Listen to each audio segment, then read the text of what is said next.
AARO investigated numerous named, described, but unnamed programs alleged to involve UAP exploitation, although at least one interviewee claimed to have seen a captured UAP. Okay, so one said that's firsthand account to me, right? None of the interviewees had direct access to or firsthand knowledge of the programs alleged to be UAP related. Okay, but at least, so they say at least one interviewee claimed to have seen a captured UAP. Okay. I mean, that's pretty amazing. Welcome to LehtoFiles. If you've seen a lot of the news headlines lately, the AARO report has come out and it said they found no empirical evidence of any extraterrestrial off-world craft or beings. But today we'll actually go through key parts of the actual report and show that they do say a lot of conflicting claims, such as at least one. What does that mean? Many members have seen actual captured UAP. We'll also go through a recent article in Salon that shows how bad this report is. Chris Lehto, welcome to LehtoFiles. Thanks for being here. Please hit the like button and subscribe if you want to get future notifications. It's disappointing, obviously, this AARO report, but looking at it, they called a few people and they looked online for a few things. So basically nothing really happens up to page 26. What I saw here is Canada's Sky Project is currently ongoing and the program will release its findings in 2024. I hadn't heard of that. That's pretty interesting. Otherwise, this was from Canada's Project Magnet. It's run by Department of Transport engineer Wilbert Smith. So they mentioned him, Wilbert Smith. He assessed that UFOs were of extraterrestrial origin and that they flew by magnetism. Pretty interesting. He believed he was in personal contact with extraterrestrial beings through telepathy and tensor beams. So they name him here. In an interview as early as 61, claimed in 1952, the USAF lent him a piece of a UFO to study. And then Smith admits his beliefs concerning UFOs are his alone, not the government's official position. Reading this, it really feels like Blue Book 2. And they say throughout the whole thing is lack of actionable, researchable data. So the whole thing is they looked really hard and they just couldn't find anything. The Robertson panel. There was at least one U.S. government proposal by the CIA-sponsored Robertson panel to engage in an active training and debunking effort using various public media tools to steer the public away from reporting UFOs. So they mention here at various points in history, individuals inside and outside of the government, including Dr. Hynek, claimed the USAF had a goal of debunking or explaining away reports of UAP. It really looks like this one as well.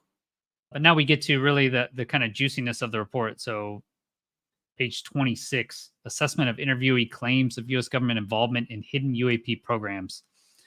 So this is where it just kind of goes off the rails, right? So we know there's at least 40 whistleblowers.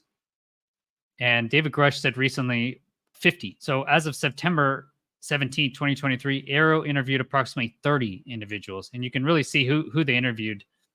They mentioned nothing about the Nimitz. The Nimitz seems like the best case. And they should have all the data. The fact that they don't even mention the Nimitz is amazing to me. I guess they're telling us that it is a U.S. program, which just seems amazing to me. Two main narratives have emerged with various and potentially unrelated offshoots. So the primary narrative alleges that the U.S. government and industry partners are in possession of and are testing off-world technology that's been concealed from congressional oversight and the world since approximately 1964. So that's interesting, 1964. And possibly since 1947 if the Roswell events are included. They should be included. The narrative asserts that this UAP program possesses as many as 12 extraterrestrial spacecraft. And I still wonder, did they interview David Grush? Because as far as I know, and you guys can correct me, is none of his accounts are anywhere. He said at least 12. So they say as many as, and he said it was at least 12. So here we go through an AARO interviewee claimed in a third-hand account that an organization was in possession of 12 spacecraft recovered from different crash events prior to 1970. So that was 12 prior to 1970. Some of the craft were intact. The interview also stated the CIA had a partnership with a company that ended in 89 and wanted all material returned to the CIA. AARO discovered no empirical evidence supporting these claims. So basically this whole report says that they've looked really hard and they haven't found anything. An interviewee claimed that an organization was in possession of off-world material in 2009 and 2010. A separate interviewee stated they participated in negotiations to return the U.S. to the U.S. government. The same interviewee stated that a former named senior CIA official quashed the proposal to remove the material from the corporation. And AARO mentions that they did actually interview a named CIA official. A separate interviewee claimed that in '99, a former U.S. military officer told the interviewee that he touched the surface of an extraterrestrial spacecraft. This is the one they say is the F-117. They say, okay, they interviewed the guy, and he said no, it was an F-117. He doesn't remember even talking to this guy about it, much less saying that it was extraterrestrial. So that's what they say. It was a 117. Two interviewees said they participated in an alleged White House tasked UAP study in Northern Virginia between 2004 and 2007. And so AARO went and asked the White House members, and they said no, they don't remember it and had never heard of it. So again, they looked and they couldn't find anything. That's kind of the whole report. Another interviewee claimed 1990s he overheard electronic communication of a conversation between two military bases where scientists claimed aliens were present during specialized material testing. And they say, okay, he must have just misunderstood. He misunderstood the word aliens. They named the project Aliens. That's what they came up with. An interviewee who is a former U.S. service member said in '09, while participating in a humanitarian and security mission in a foreign country, he encountered U.S. Special Forces loading containers onto a large extraterrestrial spacecraft. So this must be Michael Herrera. So at least they have Michael Herrera in there, and they don't say anything about this. That's it. A separate interviewee said that a family member was part of an effort to reverse engineer an object assumed to be off-world technology in the 80s. The engineers failed to reverse engineer the object and it was sent to a different facility for further evaluations. Again, they mentioned nothing about this. An interviewee pointed out to AARO the existence of an alleged leaked special national intelligence estimate from 1961 as proof of the existence of UAP crashes. So AARO says they looked into this and they found it inauthentic. It was not authentic. Some interviewees and public accounts underpin the storyline by claiming through second and third-hand accounts that some NDAs have been used to protect a reverse engineering program of off-world technology. Pretty interesting. They mentioned these accounts describe the NDAs as including punishment by death provisions should the signatory disclose information about the program. Some interviewees claimed verbal and written NDAs were administered in several instances.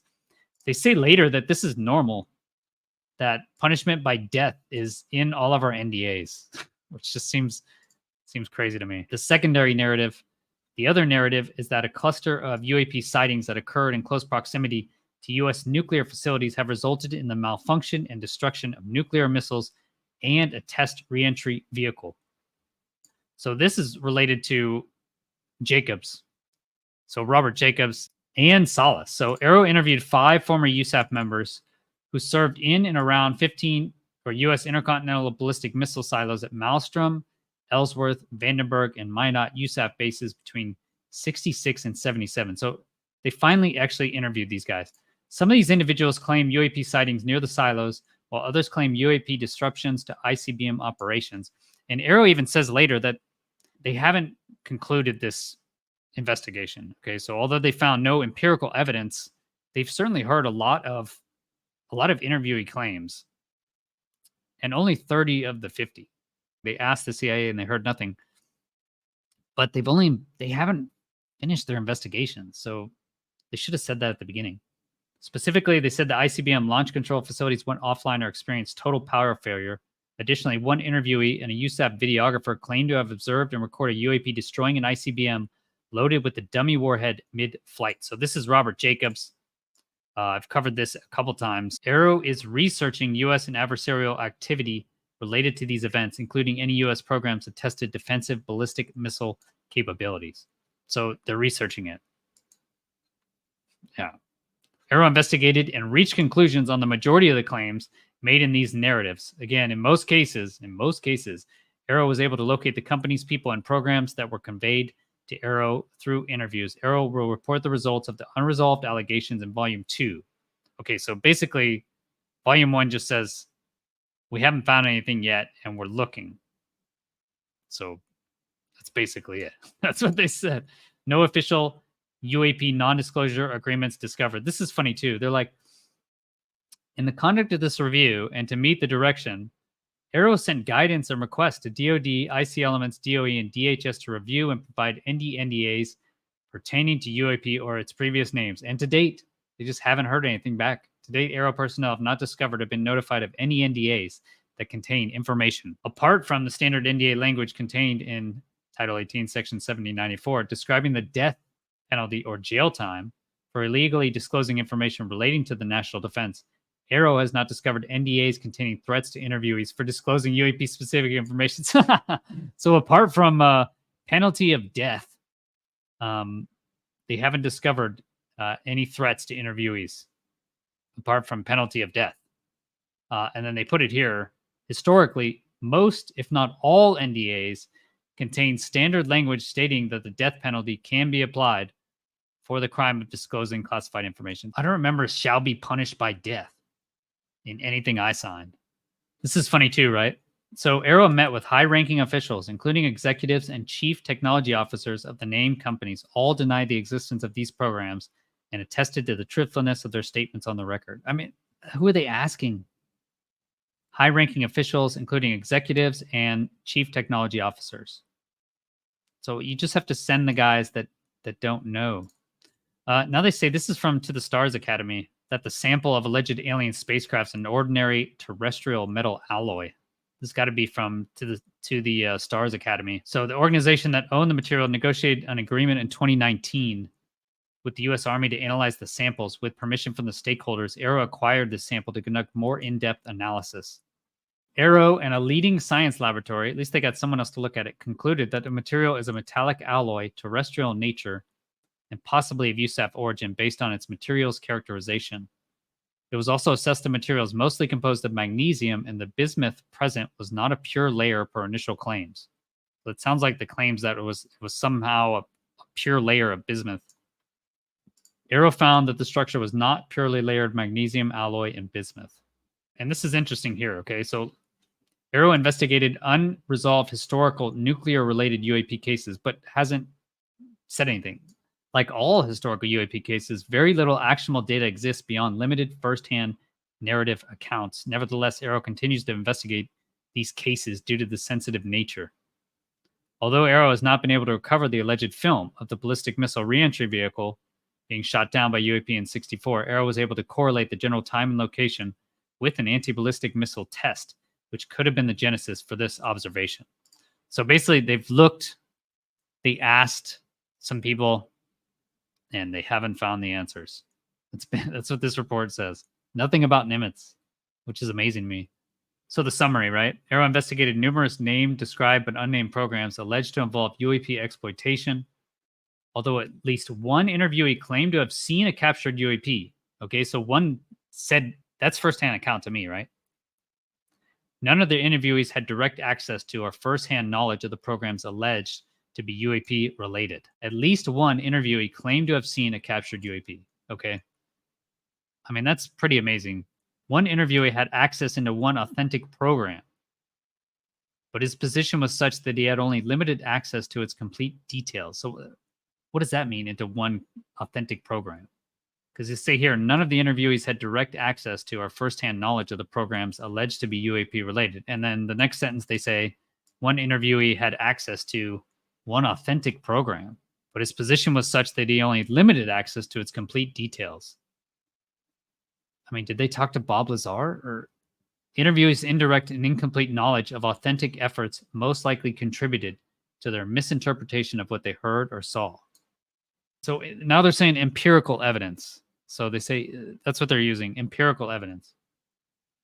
So AARO concludes many of these programs represent authentic, current, and former sensitive national security programs, but none of these programs have been involved with capturing, recovering, or reverse engineering off-world technology or material. Okay, but although at least one interviewee claimed to have seen a captured UAP, what does that mean? Is that two? How many of them claimed it? So you notice they didn't put any numbers in here. They just leave it. They're like, leave out the numbers. Okay, all programs assessed to be authentic were, if still active, appropriately reported to either both the Congressional Defense and Intelligence Committee. So they say that they were reported to be authentic. What does that mean, authentic? Are they authentically looking after UAPs? One private program mistaken for U.S. government program. I think that's, they say here, the Virtual Institute for Satellite Integration Training. This program is not a U.S. government funded and supported effort. It was a program operated by a private UAP organization and had a NASA engineer as a participant. NASA verified it did not sponsor the project. Okay, so they've asked some people. Kona Blue, proposed UAP recovery and reverse engineering program. They say that this was actually has its origins in the DIA managed ALSAP ATIP program. So that they say that it was a group of people at the first half of this report is basically there's a small group of people, even though they investigated 30 people who are saying all this information. I mean, 30 is still a lot.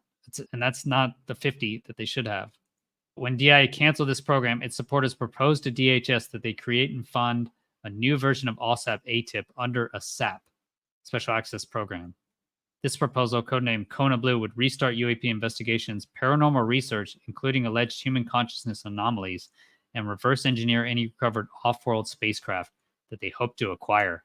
This proposal gained some initial traction at DHS to a point where prospective Special Access Program was officially requested to stand up this program, but it was eventually rejected by DHS leadership for lacking merit. So Senators Lieberman and Reed asked that the PSEP be established with the promise of additional funding. The proposed Kona Blue lines of effort closely mirrored those conducted by the private sector organization for ALSAP ATIP. So they're basically blaming it on ALSAP and ATIP. They say the advocates of Kona Blue were convinced the U.S. government was hiding UAP technology. They put it in bold whenever they say, it's critical to note that no extraterrestrial craft or bodies were ever collected. This material was only assumed to exist by Kona Blue advocates and its anticipated contract performers. This was the same assumption they made involved with ALSAP ATIP. The SAP was never approved or stood up, and no data or material was transferred to DHS. So I think this goes back to the $22 million that Harry Reid said was for taking the alien materials, so the bodies, biologics, and putting them into a secure facility. Kona Blue was not reported to Congress at that time because it was never an established SAP. However, the Deputy Secretary of Defense provided a congressional notification concerning the program when it was identified in the spirit of transparency. So AARO Research interviewed numerous people, programs, and leads. It has determined that modern allegations that the U.S. government is hiding off-world technology and beings largely originate from the same group of individuals who have ties to the canceled ALSAP ATIP program and a private sector organization's paranormal research efforts. These individuals have worked with each other consistently in various UAP-related efforts. So they name people, persons 1 through 5.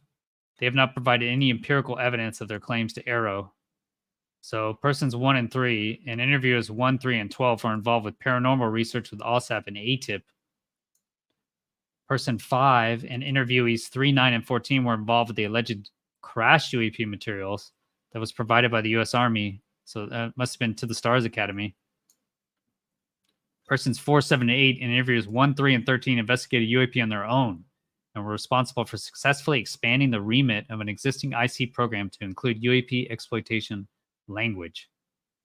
And AARO notes that persons 1 and 4 never formally sat down with AARO to provide official signed statements. I mean, is that David Grush? These individuals have been mentioned by other interviewees frequently as sources of their claims. Person 8 held an informal interview, and interviewee 14 sat for an official interview but has not signed the memo for the record documenting this interview. Okay. All right. So their summary, right, for their historical context since 1945, AARO assesses the incidence of UAP sightings reported to U.S. government organizations, the claims that some constitute extraterrestrial craft, and the claims that the U.S. government has secured and is experimenting on alien technology most likely are the result of a range of cultural, political, and technological factors. So it just seems like the Robertson panel again. And let's see, there is one other interesting part.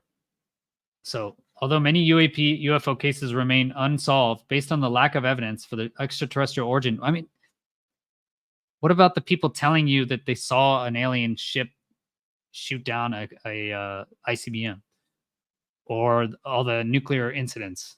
The assessment that all resolved cases to date have ordinary explanations. AARO assess sightings and claims of extraterrestrial visitations have been influenced by a range of factors. What about the Nimitz? And what about Jacobs? Two people saying that UFO shot down an ICBM. And what about Salas? Then they list through basically these programs. They just did like a Wikipedia search, from what I could tell. They list what could be. So Reaper, Darkstar, Polecat. Global Hawk is interesting. I like that thing. RQ-4 Global Hawk is the largest UAS in operation. It can fly at 65,000 feet, more than 34 hours. I mean, look at that. It can loiter at 60,000 feet while monitoring almost 58,000 square miles. Could any of one of these things be the Tic Tac?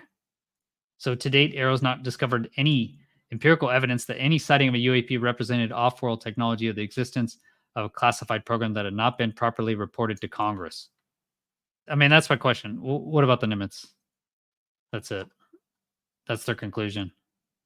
So interesting here. This report represents volume 1. Volume 2 will be published in accordance with section blah, blah, blah, and will provide additional analysis on information not yet secured and analyzed, interviews not yet conducted, and additional avenues of investigation not yet complete.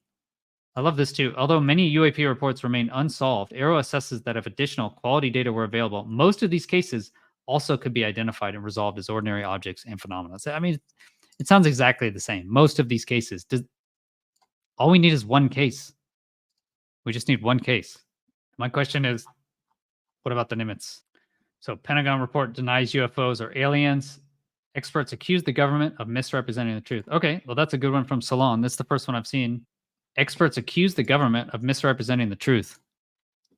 UFO research, psychic and interdimensional operations were crammed in a report, slammed as threadbare lies. Okay, nice.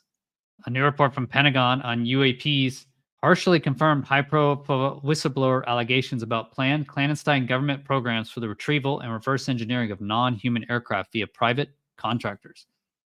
So we basically read through just now all those interviewee claims. Again, doesn't mention David Grush. Doesn't mention the Nimitz, right? Doesn't mention anything about David Fravor's case. Correct me if I'm wrong, but he did say he talked to AARO. Man, I wonder how they're going to get around that, or are they just not going to mention it? The report has also, however, drawn sharp rebuke among academic skeptics and disclosure advocates after raising more questions and concerns than it answered, concluding the Department of Defense's investigation into itself. The report from AARO claims to have found no empirical evidence of UAP, yet also declassifies the DoD origins and developmental plans for a UAP-related program called Kona Blue that AARO says never got off the ground. So that's we read through Kona Blue. Basically, they say got its origins from OSAP, from ATIP.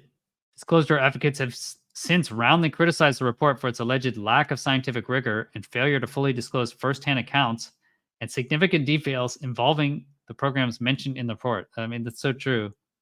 Report's critics include famed Pentagon Papers lawyer Dan Sheehan, former ATIP director Lou Elizondo, and the DoD's former top civilian intelligence official Christopher Mellon. 63-page report, not only notably laden with typographical errors, misplaced URLs, self-referential citations, and statements misrepresenting the public conclusions of UAP scholars, but also omits a significant amount of the historically declassified data, which the office was tasked with compiling in the report.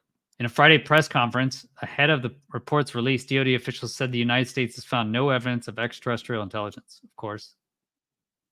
But acting AARO director Tim Phillips has revealed plans to deploy what AARO calls gremlin surveillance technology, a configurable sensor array designed in partnership with the Department of Energy and Georgia Tech to capture more UAP-related data in military hotspots where sighting reports are numerous.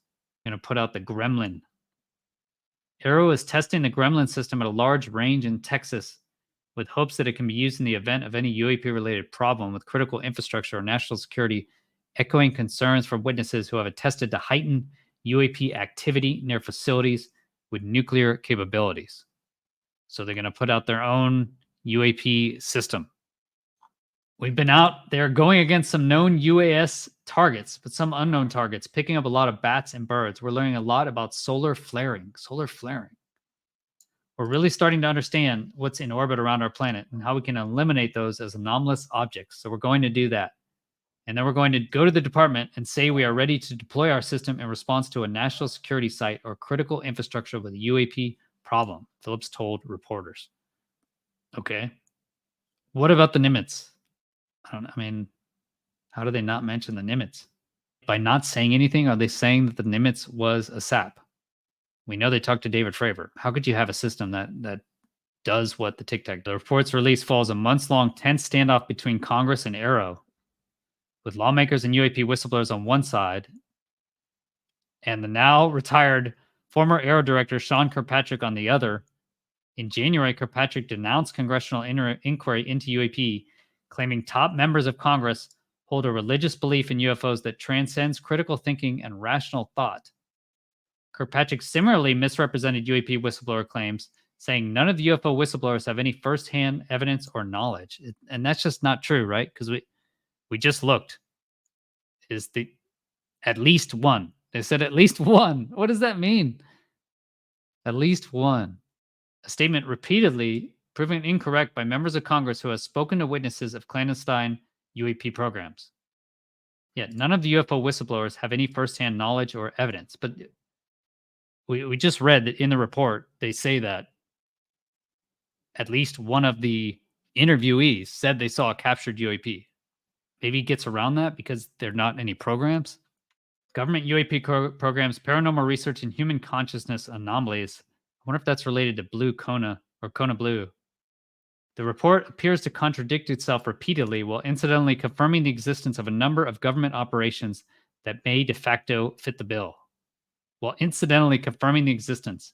On one hand, AARO states that no empirical evidence for the claims exist, and that claims involving specific people, known locations, technological tests, and documents allegedly involved in or related to the first engineering of extraterrestrial technology are inaccurate. It is critical to note that no extraterrestrial craft or bodies were ever collected. But then you have two at least one interviewee saying he saw a UAP craft captured. This material was only assumed to exist by Kona Blue advocates and its anticipated contract performers, the report says.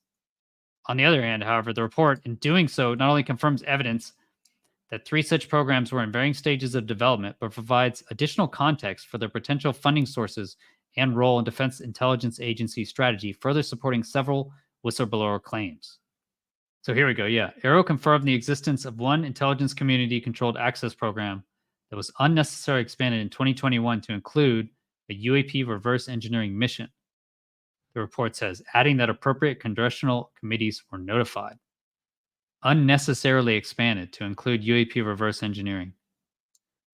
Yet the report claims this program was expanded despite the lack of any evidence or mission need to justify the expansion, and that it never recovered or reverse engineered any technology, let alone off-world spacecraft. This controlled access program was disestablished due to its inactivity, absence of mission need, and lack of merit. The report's lack of clarity is compounded when the AARO authors then seem to play a shell game, both admitting and denying the existence of 2 other such programs related to whistleblower claims. Arguing at times over semantic minutiae, the report also seems to spotlight what many have been a keyhole opportunity for disclosure advocates in the bureaucratic labyrinth of esoteric DoD acronyms and classification protocols. And this is talking about Harry Reid. At the direction of Senate Majority Leader Harry Reid, the Defense Appropriations Act of fiscal years 08 and 10 appropriated $22 million for the DIA to assess long-term and over-the-horizon foreign advanced aerospace threats to the United States. In coordination with the Office of Undersecretary of Defense, DIA established OSAP in 2009, which is also known as ATIP. The contract for this DIA-managed program was awarded to private sector organization, the report says. Then, again, contradicting their own recognition of official documentation, the authors add that, unlike OSAP, ATIP was never an official DoD program. Didn't they just say it? Rather, this was an unofficial UAP community of interest within DoD, which also happened to have been officially directed to do this, and thus under DoD direction. Research UAP sightings from military observers as part of their ancillary job duties. This is interesting. The report goes on to explain that OSAP ATIP also investigated an alleged hotspot of UAP and paranormal activity at a property in Utah, must be Skinwalker, which at that time was owned by the head of the private sector organization, so Bigelow Aerospace, including examining reports of shadow figures and creatures, exploring remote viewing, and human consciousness anomalies. Okay, so that's where they get the human consciousness anomalies. The organization also planned to hire psychics to study interdimensional phenomena believed to frequently appear at this location. All right, Phillips. So our new Dr. K told reporters Friday that the Kona Blue program was declassified for the report's release, which details the program's origin as an effort to reestablish the UAP program under Department of Homeland Security. The report claims that Kona Blue was supported by individuals who believed the U.S. government was hiding off-world technology and was actively readied for formal authorizations, to the extent that Kathleen Hicks, Deputy Defense Secretary, notified Congress in the spirit of transparency. In the spirit of transparency. That doesn't seem to ever happen with this stuff. Then they say the program was never approved. Yeah. Were you relying on these agencies, for example, the CIA, to come up with their own determinations? Yes.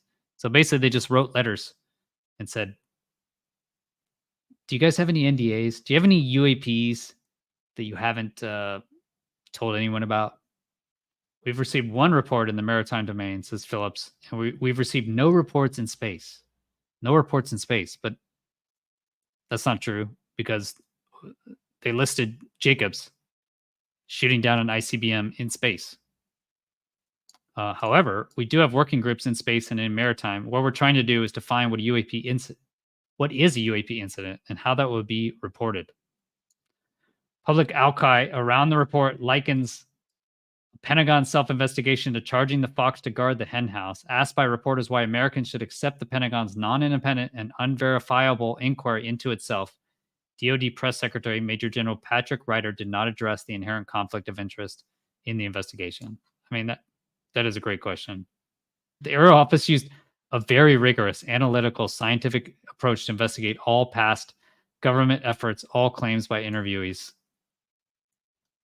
None of the agencies that they spoke with prevented them from getting any of the information they needed to. So they sent letters and they asked, do you have any UAPs? And they said no. Interesting here. We've had about 1,200 cases that we've looked at. We receive approximately between 90 and 100 to 110 a month from the operating forces. I would say that we probably on average around 100 cases a month we are clearing. Have you covered the Nimitz? I mean, one question I'd like. What about the Nimitz? What about the nuclear incidents? Action by Congress are bolstered by a January investigation from the DoD Inspector General. He's finally involved, which found the Pentagon's work on UAP and investigation and reporting so uncoordinated that it could have overlooked national security threats. Certainly true. The DoD has no overarching UAP policy. Yep. It lacks assurance. Through the weekend, critics of the AARO report swarmed X, once known as Twitter, with similarly pointed takedowns that shredded the DoD's methodology at length, particularly the report's sourcing caught eyes online as readers scoffed at its lack of transparency. If I submitted a summary judgment brief to a court, source like the AARO report, my case would be immediately dismissed. No court would accept references to my case files as if that was evidence, said one reader, an attorney from South Carolina. Where's AARO's cited evidence? MIA. Yeah, they really had no numbers in there except for persons. Yeah, here's one. AARO is blatantly lying. In the early 50s, the Air Force contracted Patel scientists to review all UAP reports. AARO says that all cases that had enough data were resolved and explainable. That's definitely not true. They do say that at the beginning. I mean, Blue Book found, yeah, I've shared this before. I mean, this is from Blue Book. It says here, yeah, 1/3. So 1/3 are unknown. This is interesting. Ross Coulthart, who last year broke the story of UAP whistleblower David Grush, pointed out that Representative Matt Gaetz was among a number of lawmakers who attested to seeing firsthand evidence of UAP encounters and programs. Firsthand evidence. There is video, for fuck's sake. There is video of this object, this craft hovering, taken by an American Air Force pilot, Coulthart said in a weekend interview. So Daniel Sheehan, defense attorney, sharply criticized AARO's report in an open letter on March 8th. Sheehan called the report a cheap retread of the now utterly threadbare lies. Yeah, it really is. I mean, reading through it. I personally know, Sheehan wrote, Dr. Kirkpatrick and his associates at AARO are consciously lying when they falsely assert that they have provided no substantial evidence of the existence of a secret U.S. government UFO crash retrieval program, because I personally provided to Dr. Kirkpatrick himself under oath the fact that I was granted access to the still classified files of Project Blue Book related to the over 700 cases of UFO sightings that could not be rationalized as any natural phenomenon that had been simply misidentified as a UFO, Sheehan wrote. Wow, interesting. The still classified files of Project Blue Book. Yeah, Project Blue Book, 33% unknown, and there was 22 pretty interesting cases in there. I've covered that before as well. Also here, Sheehan says, I was shown by official representatives of our U.S. government several official photographs of an active UFO retrieval operation, he said, adding that he provided ample supportive information directly to Dr. Kirkpatrick to enable him and his associates at AARO to identify and locate those files that had been specially delivered to the then brand new Madison building basement for my review. Wow, interesting. If Dr. Kirkpatrick and his staff had made even the slightest good faith effort to identify and recover that cache of specific official U.S. government Blue Book files specially delivered to Washington for my inspection, they would have had the proof they now deny having found. So Sheehan says he's seen U.S. government photos from Project Blue Book of a 40 to 50 foot crashed UFO, evidence of a legacy retrieval program. A crashed flying saucer wasn't any doubt. Amazing. Yeah, Lou Elizondo slams it as well. He called the report intentionally dishonest, inaccurate, and dangerously misleading. Elizondo called on Congress to take legislative action for greater transparency and pledged to continue working with lawmakers to help their efforts to achieve disclosure. Lou continues, I hold Pentagon leadership and former AARO leadership accountable for this obvious attempt to diminish and embarrass whistleblowers, to undermine the truth and ignore the evidence. Their goal is clearly to minimize congressional and public scrutiny and to cover up the truth, Elizondo said in a Friday statement, which was applauded by a former head of National Oceanic and Atmospheric Administration. That must be Tim Gallaudet.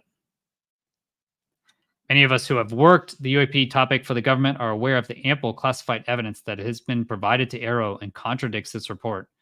This report only makes it more abundantly clear to Congress that they must take more legislative action to demand transparency on the UAP topic on behalf of the American people, Elizondo said. There's Tim Burchett. Oh, interesting. We'll see what happens. That was a long but positive article from Salon. So by Ray Hodge, staff reporter, published just March 14th. Hope you enjoyed that video. Thank you for being here. If you did enjoy it, smash the like button. It really helps the channel. And if you do want to get future notifications of when I release videos, subscribe. You can also support me at patreon.com/chrislehto or become a YouTube member here and get access to YouTube only live streams. Thanks again. Have a great day. Peace.